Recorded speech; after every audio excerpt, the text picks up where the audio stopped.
Okay, we're recording. There we go. Okay. Shloisha batim hain.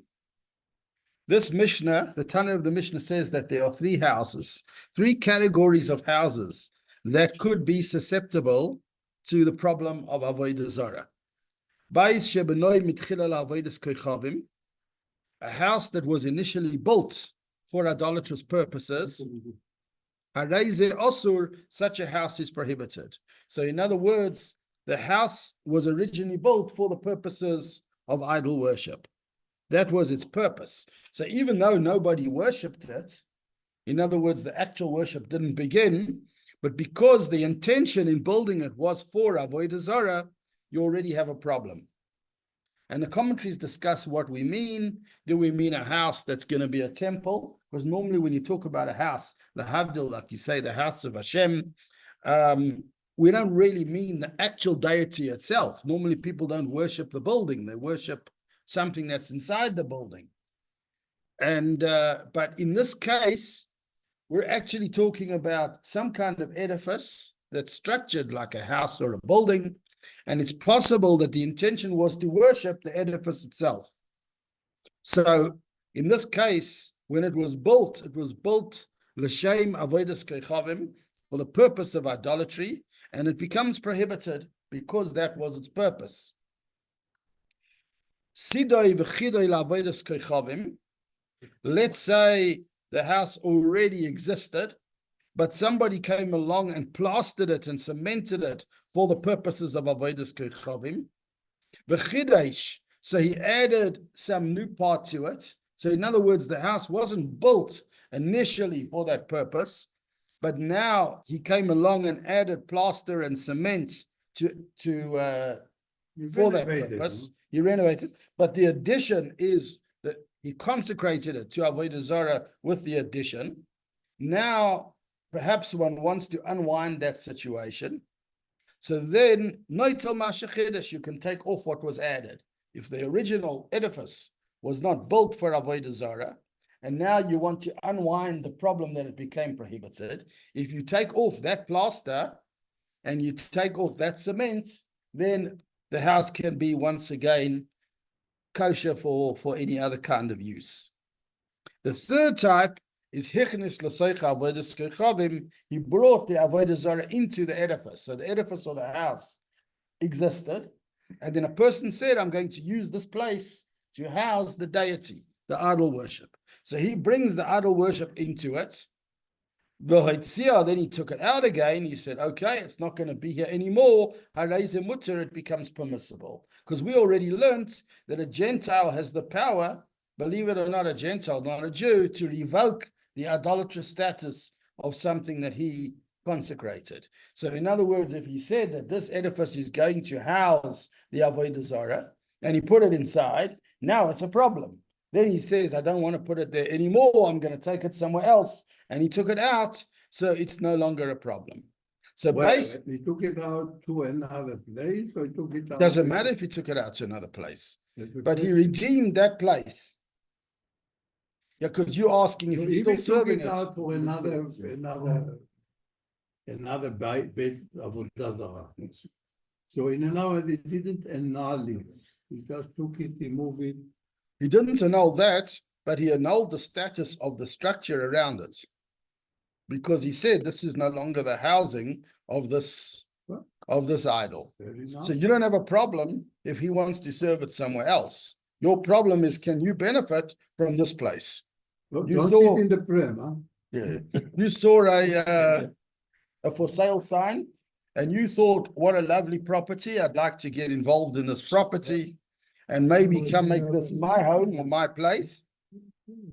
And the problem is that somebody tells you as a Jew, you can't use this place because this Gentile, this non-Jew had designated it to house his avodah zarah. He put his avodah zarah inside it. So the Tana of the Mishnah, the author of the Mishnah says, once he takes it out, it's not a problem anymore. So that's why the Tana uses this expression, shloisha batim hain, three types of houses. He means there are three types of situations or categories where an edifice or a house can run into trouble for being a place of avodah zarah. Three situations you could call it. A situation where it was built that way, lechatchila. In other words, that's what the people who built it and financed it had in mind. A situation where it was renovated for avodah zarah. A situation where it housed avodah zarah. Three types of categories are mentioned in the Mishnah. If it was built l'shem avodah zarah, it seems it's not redeemable because that's the purpose it was built for, and you can't revoke that status. But you can, if you renewed it, if you renovated it, you can unwind the renovation. If you put something in it, you can take it out. These are the three things that the Tana is teaching over here. Then the Gemora comments on the Mishnah. Omar Rav, Hamishtachav el abayis osroi. So the Gemora says that Rav says that if somebody bows down to a house, he bows down to a building or an edifice. So in other words, he served it. He has now made it prohibited. Now, the thing over here is there are two ways. There are two types of categories or two ways that something can become prohibited. One is that a person actually builds it with the intention of using it for avodah zarah. You know, if you hire a builder and you ask him to build something, or if you submit plans, there's going to be an intention what you want to use that for. What is the purpose of what you're building? Mazel tov. We just heard the good news. Yeah. For those of you on Zoom, Arnie just walked in and we wished him mazel tov for his new granddaughter. It's a granddaughter. Yeah? A new granddaughter. What granddaughter? La Torah, la chuppah, la maaseh. Can you do? Arnie, can you do?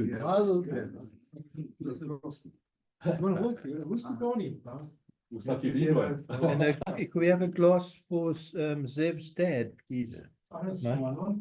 Please. This whiskey, I think, is available. I think somebody bought it. Yeah. I think it's free. Yeah. That's It was bought for the Rebbe. Sorry? Originally, it was bought for the Rebbe. Two people poured. Shimon another glass. No, Shimon poured one, and I think you poured one. I poured So, one yeah, for so- the Rebbe. Yeah. Anyway, back into the Gemora. Many So- more. So there's two ways. Gentlemen, back to the learning, and we'll have a chance to chat afterwards. There are two ways that something can become defiled from avodah zarah. One is if it was built or made with that intention, even though nobody worshipped it. There was no actual ritual done. The problem is the kavanah, the intention with which it was made. And the other is the other way around. It wasn't made for any wrong intention, but afterwards somebody, and that means somebody that possessed it, that had a mandate to do so, came along and used it for avodah zarah. So can you see these are two different situations? You can build the edifice for avodah zarah. So even though you didn't end up using it that way, it's already a problem because that was the intention. And alternatively, you can have something that was not built. Somebody was a developer and he built a house. He never had any idea what you would do with it. Then came along a person and turned it into a house of avodah zarah. But there's a sub-discussion in the middle of the main discussion where the Gemora says that Rav says that if somebody serves a house, in other words, remember we were saying that the commentaries were commenting, is the house the thing that houses the avodah zarah? Is it the avodah zarah itself? And generally speaking, the impression we're getting from this Gemara is sometimes a person actually worships the building. You know, like sometimes you can have these monuments or edifices, and a person goes and turns the edifice itself into the deity. And Rav said that if you have a house, a structure, a building, and somebody comes along and says, this is going to be avodah zarah, I'm going to serve it.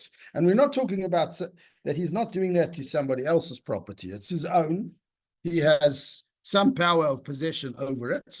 Maybe he bought it, he got the title deed, whatever it is. And he comes along and he says, I'm going to serve this. I'm going to bow down to it. Asra, he turns it into something prohibited. In other words, he defiles it. He turns it into avodah zarah. So the first comment that Gemara makes is that Alma, we see Kosovar, that Rav is of the opinion, Tolush Ilavasif Chibrai, when something is detached and then again attached, Katolush Domi, it is like something that's detached.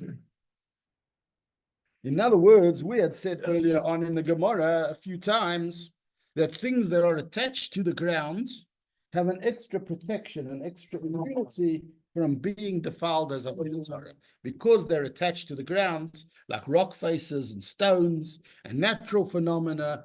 Because of the fact that they're attached, they have a certain kind of immunity that if people come along and serve them, they can't turn them into avodah zarah. Why should I, if I'm going for a walk in a natural area, be subject to be prohibited to benefit from, I don't know what, climbing a nice rock because you decided to turn it into a religious thing or a deity.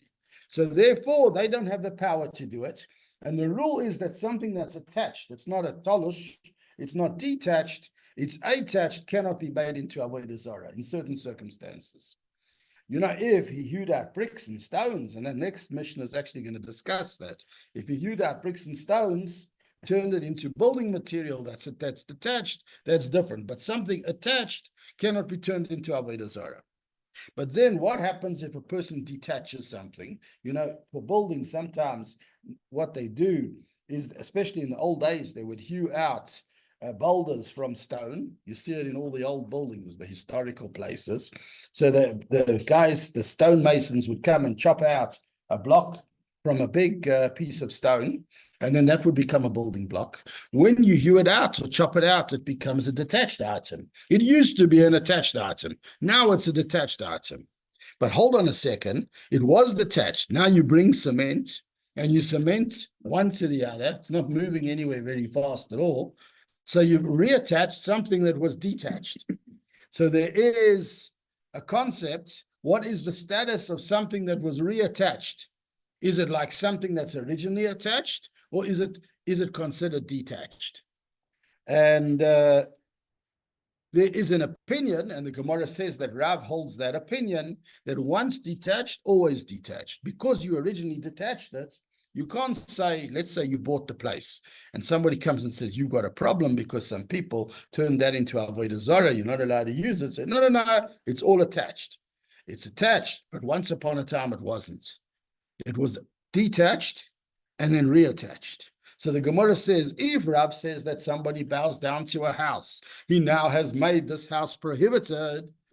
That means that Rav is of the opinion that something that was once detached is always detached. Kosovar, he holds, something detached that was attached to Tolush Dama remains like something detached. And that's why when this person bowed down to the house, it became prohibited. That's why Rav says, because of the fact that once upon a time, it was detached. So that's why he was able to prohibit it. He can't say, well, I'm protected. The house is attached. You can't put it on a bakkie and drive it away. It's not a mobile home. It's not a caravan. It's a built-in home. But the Gemara asks a question.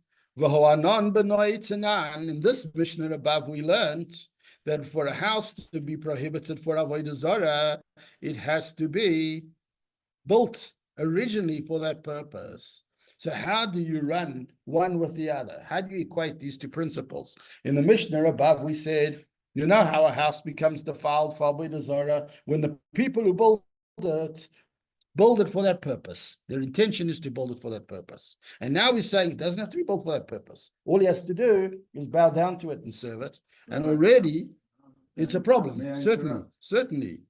What about, as we know, some of the one big shul in our area moved into a building that was before a church.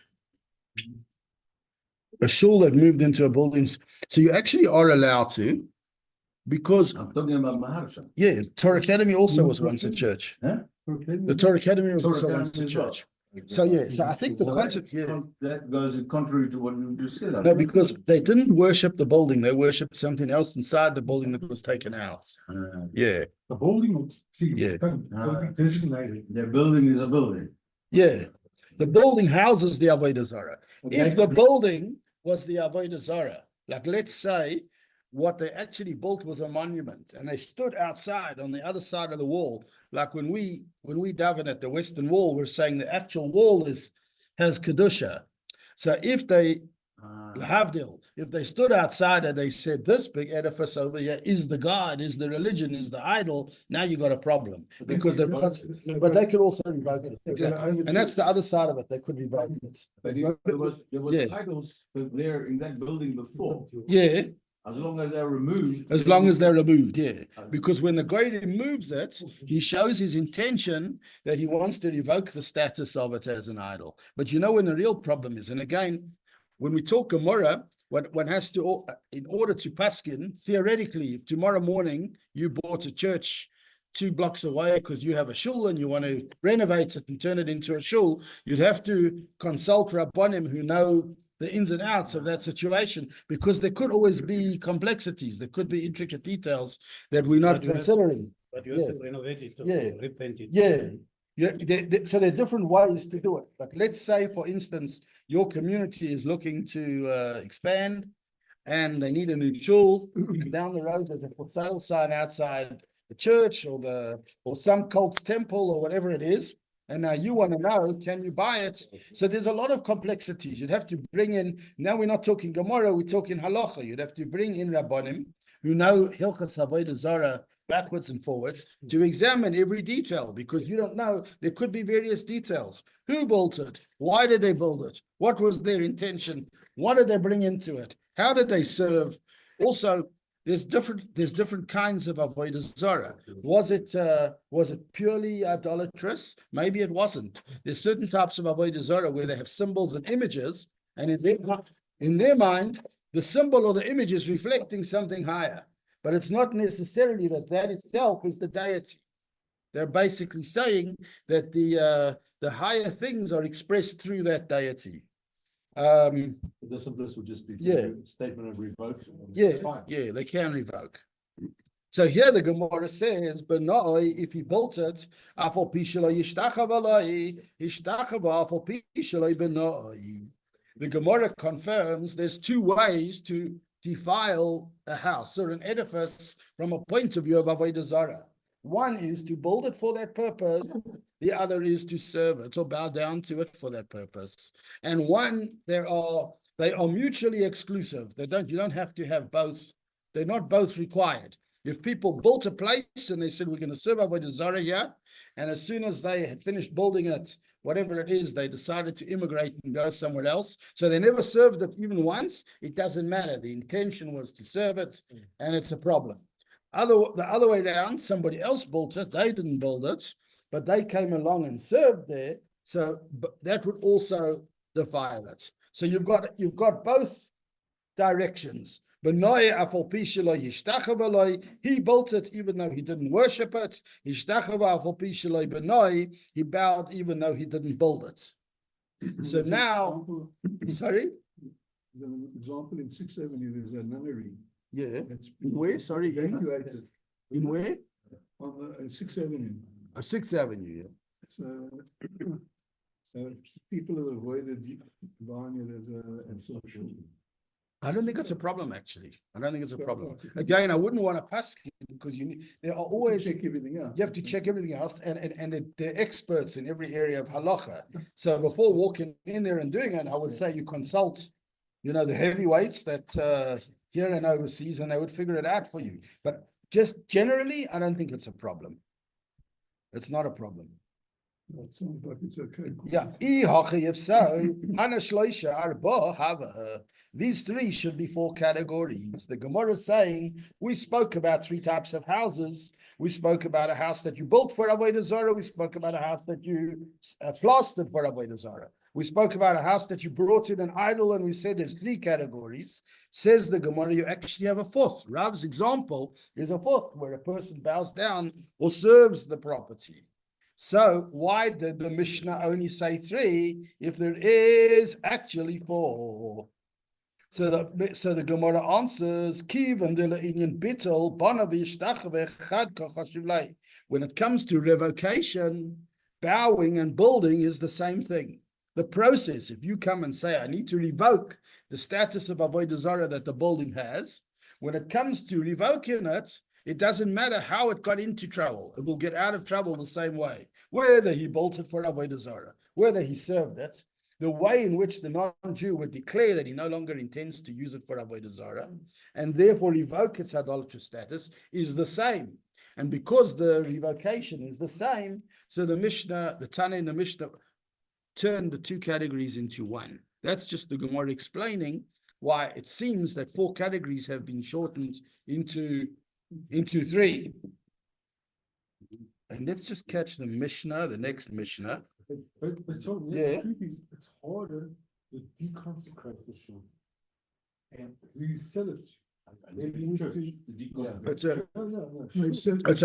it's a controversial topic because a lot of people don't think it should be done. Yeah, Yeah. Yeah, yeah. All we do, Yeah. and the church. If I'm not mistaken, in most cases, what they did was they used agents or middle people. But I don't know. Again, I'm not sure who took responsibility for those transactions. I mean, sorry? Yeah. But the question is whether that should be done at all. I know there have been communities in the world. The concept of changing demographics happens all over the world. And there are places in the world where Jewish communities have just held on to the property. And I don't know, some shamus goes there once in a while, cleans up, does a vacuum and a cleaning service, locks the door and goes away. Not every single community has decided that at the end they're just going to sell it. What I happened mean, to Randburg? Sorry? Randburg Randburg was, still so functioning. we sold it to a business. It's an interesting question. It was sold for commercial use. Actually, You sold it to a business. not to a. It wasn't to a religious group. It was to a business. Basically, they had commercial property next door. I was involved in the sale myself. They had an office block. The office block was short of parking. So what attracted them was it increased their ability to park and to have a bit more of a campus. So they use it for commercial purposes. But that's easy. Yeah, and that was allowed at the time. We checked with the Rabbanim. The church approach. We were worried because we put it on the open market, and it would have been tricky if the wrong people come along because it could be an infringement of rights to say no, you can't buy it. I'm not selling it to you, no matter what you pay. It could have been tricky, but You don't have to have a reason. sorry. No place is called, you don't have to have a reason for not selling. Yeah, exactly. That's it. But if somebody can pick up that you're literally not interested in selling to them, it could be, even in the press, it could be bad. Socially, yeah. It could be socially bad. Exactly. Walmart's became a chain. Exactly. Yeah. And so did. But they sold it. A disco or something. It's a church. It's a church. For other purposes. Yeah, then they sold, Yeah. yeah, that's basically what happens, they do a double transaction, I think Kensington as well. Yeah. Kensington, not Kensington, the one in down. Chappie. It's not Chappie. It's Zettenville. Was that Zettenville. I thought that became a nursery school. With a mosque to a shul and a shul to a mosque, it can be so problematic. It depends which opinion. There are opinions that But I mean, you have the mosque on top of the wall, so what happens to the wall? The shoot in Germans to become a the whole church. world's at war over that one. I don't know why didn't one of those rockets last week land on it, it just can't work at it. The big shoot in Germans to become. Sorry? became a church. Sorry? The big shoot, because they Yeah. became a Not a church. church. Yeah. They should let one of those large missiles land there. So we're just going to catch a few lines of the Mishnah, and then we'll stop. There's another Mishnah, gentlemen. Gentlemen, We were talking about houses. Now we're talking about stones. Shalosh avonim hain. There are 3 types of stones. Even shechatzva mitchila lebimus. So this Mishnah has a similar structure to the previous one. It says that there are 3 categories of stones, hewn stones, that become defiled for Avodah Zarah purposes. One is an Even shechatzva mitchila lebimus. The reason that the stone was hewed out was for a bimus. A bimus was a type of altar platform that was used in most of the religions. That's what it was, like an altar. They would sacrifice things on it or worship on it. It was basically a stone platform. And if the stone was originally carved out for the purpose of building one of these things, this type of bimus, Hareze Asura, that stone would be prohibited. You can't use the stone. Yeah, see, exactly. What if the stone wasn't hewed out for Avodah Zarah? It was hewed out by a company that sells natural stone. But then the Avodah Zarah people went along and bought the stones, and then they started to clad them and cement them and plaster them and decorate them for their Avodah Zarah purpose. Similar to what we said in the last Mishnah about the houses. Scrape off the part that the Avodah Zarah people added and covered and whatever, plastered, and then it's permissible. You can, in other words, you can rewind it to its original status. If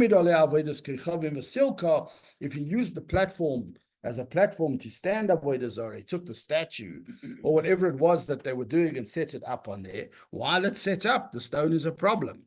Take the Avodah Zarah off that stone platform and it's not a problem anymore. So then it's permissible. So what we'll do next week, we'll repeat this Mishnah again. Just one, not the previous Mishnah, this one that we just read now, and then we'll learn the Gemora that follows it. But I think inside we'll stop there. Yeah.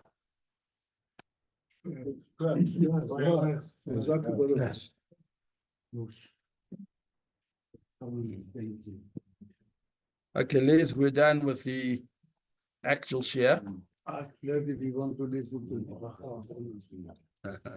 what did he